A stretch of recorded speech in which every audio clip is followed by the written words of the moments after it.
ಮಾಡಲು ಹೊಡೆಯುವ ರಾಜ್ಯ ಸರ್ಕಾರಕ್ಕೆ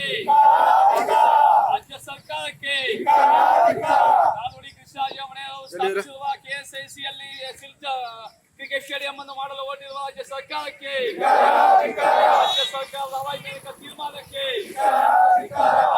ಹೆಸರಿನಲ್ಲಿ 550 ಮರಗಳನ್ನು ಲೂಟಿ ಮಾಡಲು ಹೊರಟಿರುವ ರಾಜ್ಯ ಸರ್ಕಾರಕ್ಕೆ ಮರಗಳನ್ನು ಕಡಿಯಲು ಹೊರಟಿರುವ ರಾಜ್ಯ ಸರ್ಕಾರಕ್ಕೆ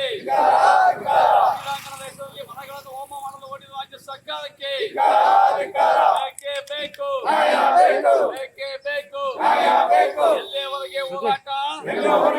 ಮೈಸೂರು ಸಿಲ್ಕ್ ಫ್ಯಾಕ್ಟರಿ ಏನಿದೆ, ನೂಲು ತೆಗೆಯುವಂತ ಫ್ಯಾಕ್ಟರಿ ಟಿ ನರಸೀಪುರದಲ್ಲಿ 1912ನೇ ಇಸ್ವಿನಲ್ಲಿ ಮೈಸೂರು ಮಹಾರಾಜರಾದಂಥ ನಾಲ್ವಡಿ ಕೃಷ್ಣರಾಜ ಒಡೆಯರ್ ಅವರು ಕಾವೇರಿ ಕಪಿಲೆಯ ಸನ್ನಿಧಿಯಲ್ಲಿ ಆ ಒಂದು ಮೈಸೂರು ಸಿಲ್ಕ್ ಫ್ಯಾಕ್ಟರಿಯನ್ನ ತೆರೆದು, ಅದು ತೆರೆದಂತ ಉದ್ದೇಶ ಬಡ ಜನರಿಗೆ, ಅಲ್ಲಿಯ ಸ್ಥಳೀಯ ಜನರಿಗೆ, ಹಿಂದುಳಿದವರಿಗೆ ಕೆಲಸಗಳು ಸಿಗ್ಲಿ, ಏನು ಓದಿಲ್ದವರಿಗೆ ಕೆಲಸಗಳು ಸಿಗ್ಲಿ ಅಂತ ಅಲ್ಲಿ ನೂಲನ್ನ ತೆಗೆದು ಇಲ್ಲಿ ಮೈಸೂರಿಗೆ ರೇಷ್ಮೆ ಸೀರೆ ಮಾಡಲಿಕ್ಕೆ ಕಳಿಸಲಾಗುತ್ತೆ.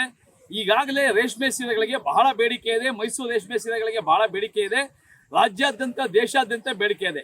ಇದು ಒಂದು ಭಾಗ ಆದರೆ ಇನ್ನೊಂದು ಭಾಗ ಅಲ್ಲಿ 13 ಎಕರೆ ಜಾಗ ಇದೆ. 13 ಎಕರೆ ಜಾಗದಲ್ಲಿ ಒಂದು ಫ್ಯಾಕ್ಟರಿ ಇದೆ, ಪಕ್ಕದಲ್ಲಿ ಗೆಸ್ಟ್ ಹೌಸ್ಗಳಿದೆ, ಅಲ್ಲಿ ಉಳ್ಕೊಳ್ಳೋಣ ಅಂತ ಅವ್ರಿಗೆ ಅಪಾರ್ಟ್ಮೆಂಟ್ಗಳಿದೆ, ಸುಮಾರು ಮನೆಗಳಿದೆ. ಅದ್ರ ಜೊತೆಗೆ ಒಂದು 5 ಎಕರೆ ಜಾಗದಲ್ಲಿ ದಟ್ಟವಾದ ಕಾಡು ಮರಗಳಿದೆ, ಒಂದು 550-600 ಮರಗಳಿದೆ ಬಹಳ ವರ್ಷಗಳಿಂದ.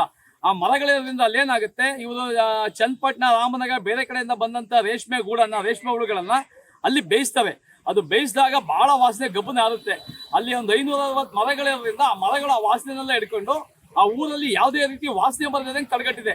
ಇವರು ರಾಜ್ಯ ಸರ್ಕಾರ, ಅದರಲ್ಲೂ ವಿಶೇಷವಾಗಿ ಮಾನ್ಯ ಮುಖ್ಯಮಂತ್ರಿಗಳು, ಉಸ್ತುವಾರಿ ಸಚಿವರು, ಅರಮನೆ ವಿರೋಧಿಗಳು ಅವಾಗಿಂದ ಹೇಳ್ಕೊಂಬರ್ತಾರೆ ನಾವು ನಾಲ್ವಡಿಗಿಂತ ದೊಡ್ಡ ಕೆಲಸ ಮಾಡಿದೀವಿ ಅಂತ. ಏನ್ ದೊಡ್ಡ ಕೆಲಸ ಮಾಡಿದ್ರೆ? ನಾಲ್ವಡಿ ಕೃಷ್ಣರಾಜ ಒಡೆಯರ್ ಕಟ್ಟಿರುವಂತ ಮೈಸೂರು ಸಿಲ್ಕ್ ಫ್ಯಾಕ್ಟರಿಯನ್ನ ಅರ್ಧ ಭಾಗ ತಗೊಂಡು ಮುಸ್ಲಿಂ ಕೊಟ್ಟಿಲ್ಲ ನೀವು.